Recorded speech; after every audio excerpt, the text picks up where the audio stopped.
To my channel. In today's video we're going to make this pernil.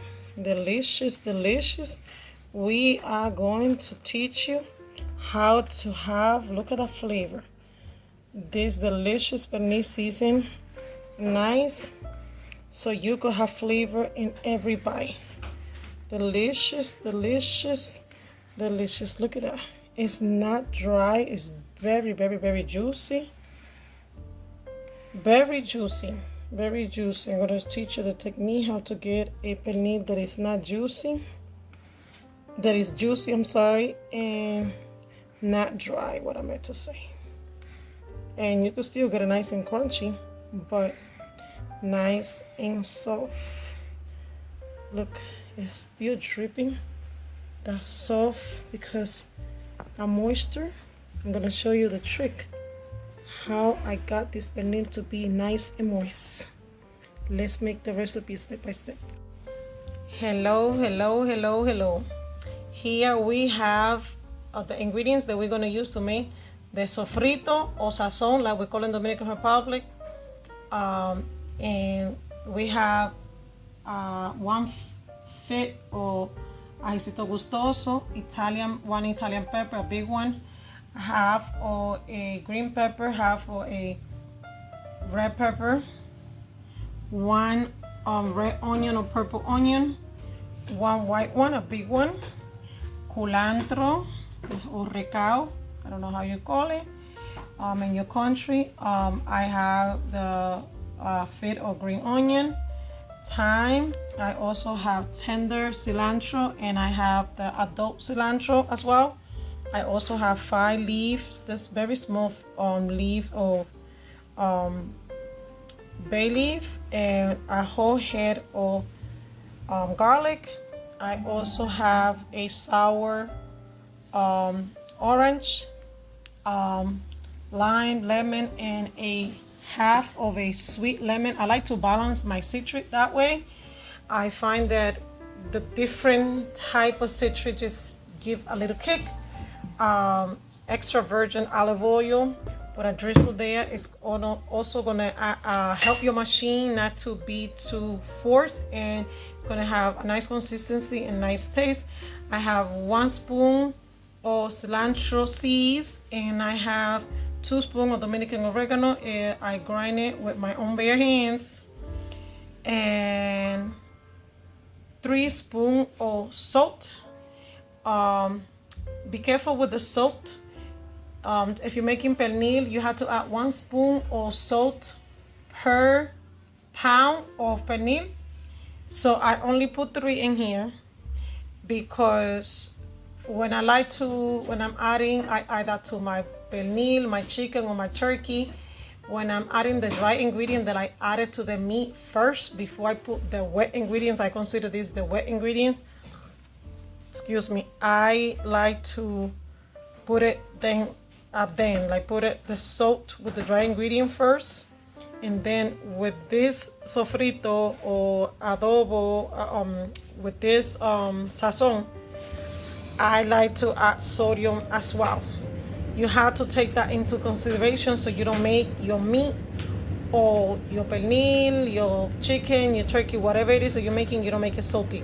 Always do your math with the salt. So that's something that you have to take into consideration for your seasoning. So let's make this delicious sofrito or sazon.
So this you can put in the refrigerator.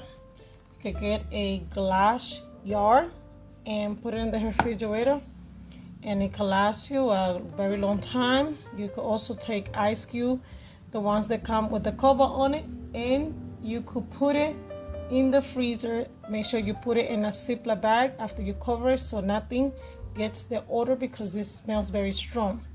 And you could use it whenever you want to. My tip to you, when I was growing up in New York and we had to go to the Dominican Republic for Christmas vacation, we also always make this. So whenever we came from the yard, we always clean the refrigerator before we left. So we made sure that we had sofrito or sazon already done. So whenever we came out from vacation, we didn't have the fresh ingredient, but we already had it already blended, and all we had to do was just cook. Coming home from the airport and cooking, or coming home from the airport and ordering takeout, but then the next day you still have that jet lag, that you're still tired, so you don't have to leave your house to go get fresh ingredient. That's a good tip for you to do. Consider when you're going on vacation. So now we are going to storage in here, right? And we're also going to season our meat, and whatever it is that you're going to season, whether it's your pernil, chicken, turkey. If you are going to make arroz con guandule or moro de habichuela or moro de guandule, you can use it as well. And you know, whatever it is that you are going to cook, it could be for the holidays, it could be in your daily life, you already prepare. All right. So here we have our pernil already cleaned with vinegar, and then I submerge it in water for 30 minutes with the citrus, sour, orange, and the lime and the lemon. As you see, it even changed the color because all of those citrus, but we want the meat to be nice and clean. Now we're going to take a pointy knife and we're going to make some holes, right? And make it wide enough and deep enough that you can put your seasoning inside, right? Because you want your pernil to have good flavor, and you're gonna go all around your pernil doing this, right? Except the skin, right? Because you want you we have a pre-cut right here, letter X, and we want to keep the skin intact. So don't forget that the bottom of the pernil, you have to do the same thing, right? With your knife, make sure you put it in, and ensure that you can put your finger in. I suggest you to use gloves to do this. And we're gonna go all around our pernil doing this, right? Because you also want to go all around the bone from your pernil, right? Because you want to have salt and flavor in the inside of your pernil. That's the worst thing, is when somebody gives you a pernil, piece of pernil, and you take a bite, there's no flavor. So you see the holes you're making, you're going to make sure that your finger goes in and you add those seasoning right in there. You're going to be doing that in the bottom of your pernil, right? You're going to be doing like this. This, you want it to be this size. It's big enough that you could put your finger in and come out with no problem. So when you're putting the seasoning in, it could go in with no problem. As you see, just like that. I'm gonna go all around our thigh or our shoulder, whatever it is that you have. Okay. Okay, let me show you guys something. You put this knife here, right? And when it's already in, right underneath of the skin, as you see, right underneath of the skin. And then since you're in, you're gonna go to the left. The incision in here is gonna be the same side, but you're moving the knife right underneath of your pernil. You flip it and you come to this side, right? So when you put your seasoning in, right, you're putting it in all the way, but in the inside. You don't want to touch your skin. We want to have it intact. But inside here, when you put on your seasoning, all of that is going to be there. And then when you make a cut, when you're serving your pernil, you're going to have all that flavor inside. And over here, I have the dry ingredients. I have 1 spoon of smoked paprika, half a spoon of Dominican oregano. Even though I already put it on the sofrito, I like to put it in my dry ingredients because I like to put it on first. And I also put a spoon of adobo, a spoon of garlic powder, half a chicken cube, and half a spoon of black pepper, and half a spoon of achiote powder. And I'm gonna mix all of these ingredients, and then I'm gonna add it to my pernil before I add the sofrito. I like to add the dry ingredients first and then the sofrito. I'm gonna show you guys a little trick. If it makes it very difficult for you to insert the seasoning inside, take a funnel, kitchen funnel, right?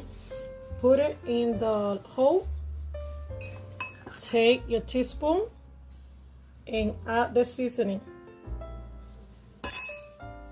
Shake your funnel and lift up your meat so it can go. See, look at that. It went all the way in. You don't see nothing around. That's a trick, right? And we're gonna do it all around our pernil. See? I put it here, lift it up, right? And take 1 teaspoon of the seasoning and you put it in. Pick up your pernil, shake your funnel, and it goes all the way down, as you see. I love it. I hope this trick is useful for you, and I'm gonna do it through the whole pernil. And after you finish incorporating in all of your holes your seasoning, then you're going to season the outside of your pernil. You make sure you put it all around. And now that we finish seasoning our pernil, right? It's nice and dry with all of the dry ingredients. Now what we're going to do is that we are going to season it with the wet ingredient, right? The sofrito that we made. Look how beautiful this color between the paprika and the achiote added to our pernil. It looks beautiful. Beautiful, beautiful, beautiful, beautiful. Now let's add the sofrito that we made.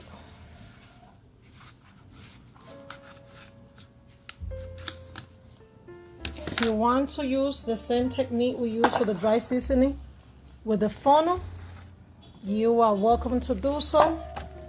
This one is going to be a little easier because it's a little bit more liquidy. And look at this.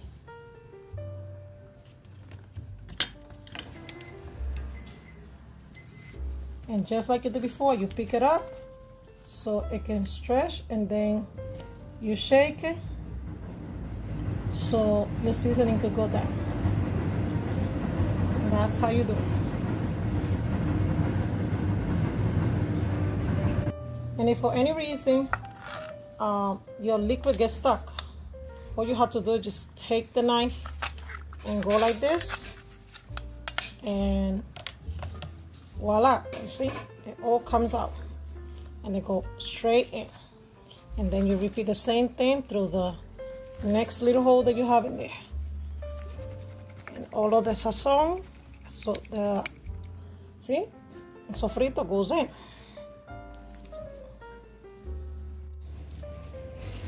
And as you see, we continue with the leftover seasoning that we had from when we put it inside with the funnel.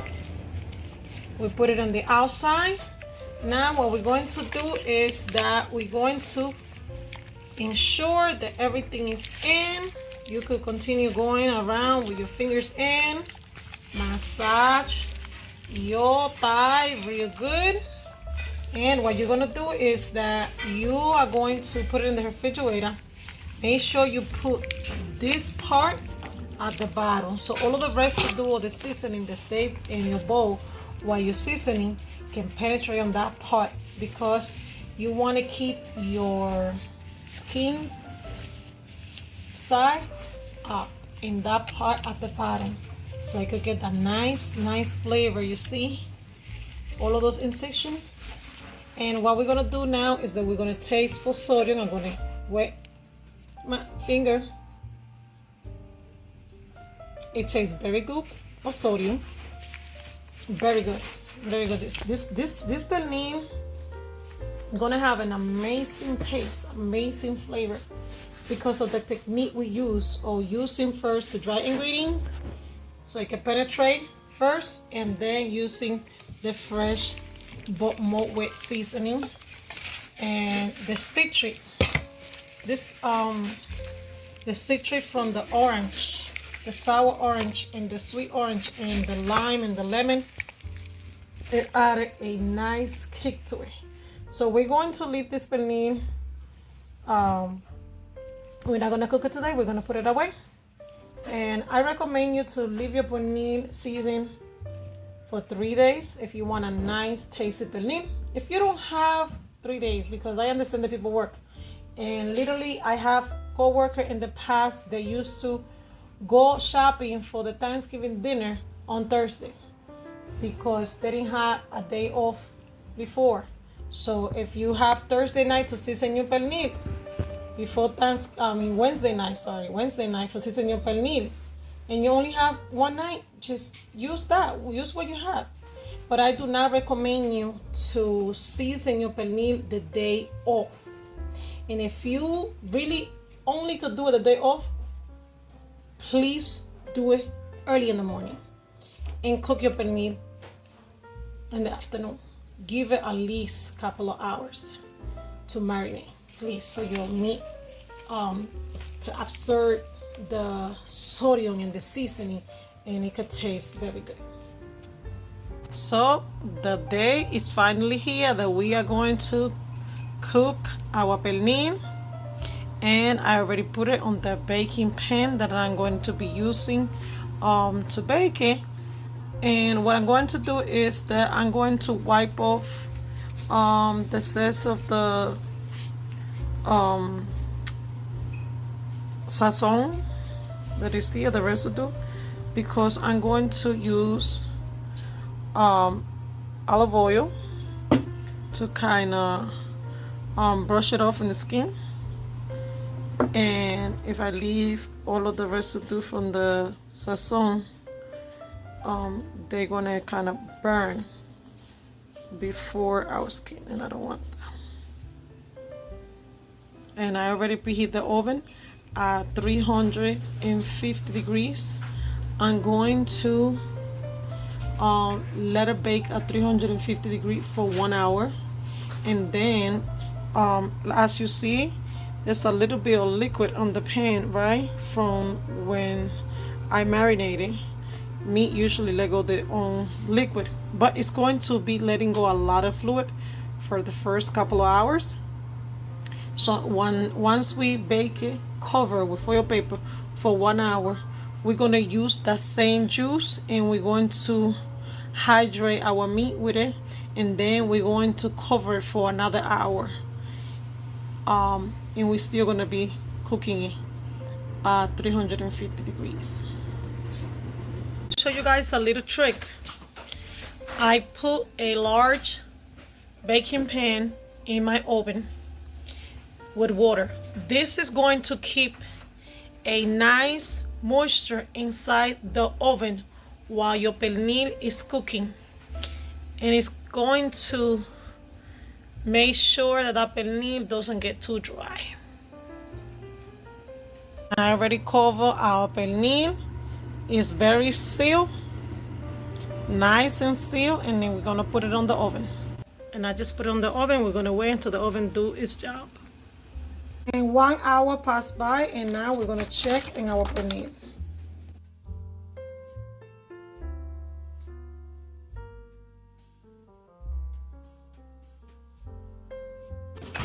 look at all of the liquid. Remember what I was telling you guys at the beginning?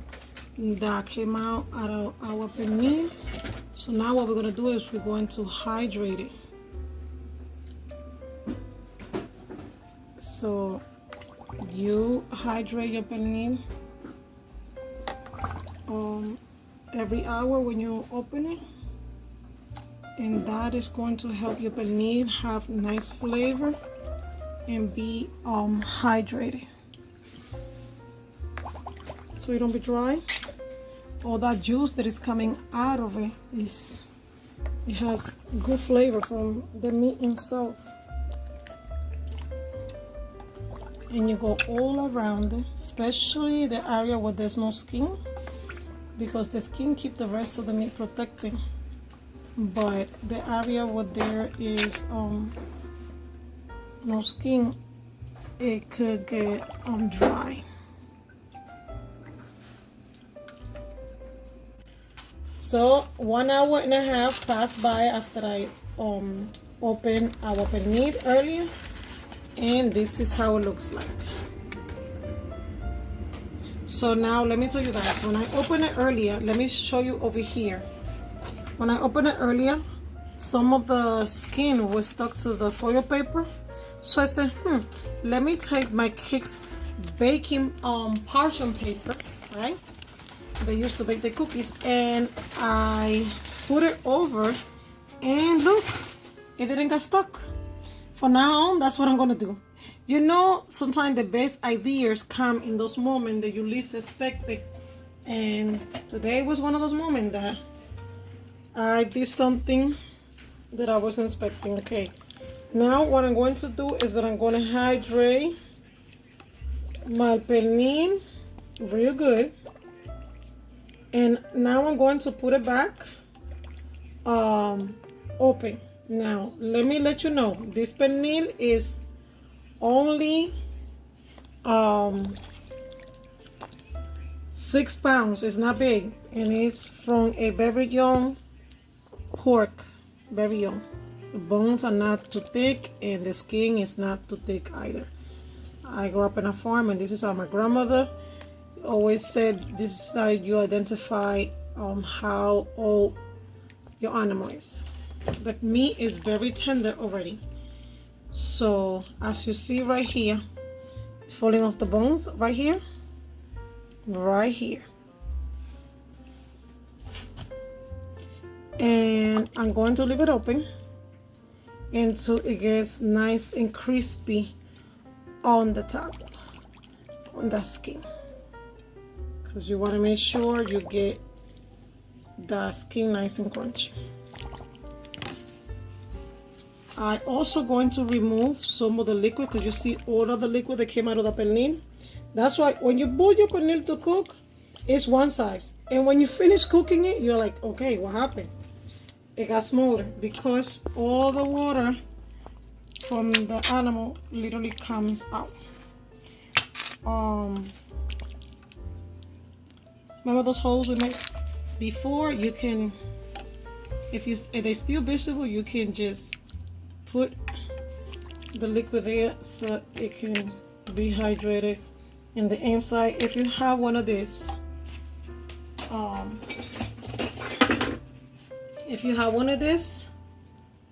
and you want to use it, very easy. You extract the fluid,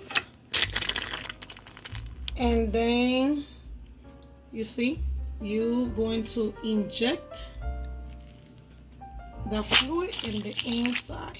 You're going to avoid this process. It's very easy. If you're going to marinate your pernil without the way that I show you today, this is a way that you could put the seasoning and add to it. Okay, I just gave you another tip to make your life easier when it comes to baking your turkey and your chicken or your pernil. My son is over here. It smells good. He loves pernil. See, when it's Thanksgiving, nobody in this house worry about no turkey. They worry about pernil. My husband is a very good chef when it comes to making pernil, but he doesn't have much time. But I think I learned from the best watching my grandmother making pernil in the Dominican Republic. She used to make it in the outdoor, oof, with some charcoal, slow roast. The whole day will be roasting in there, the whole entire day for Christmas and New Year. And it used to be delicious. Okay, now we're gonna put it back in the oven.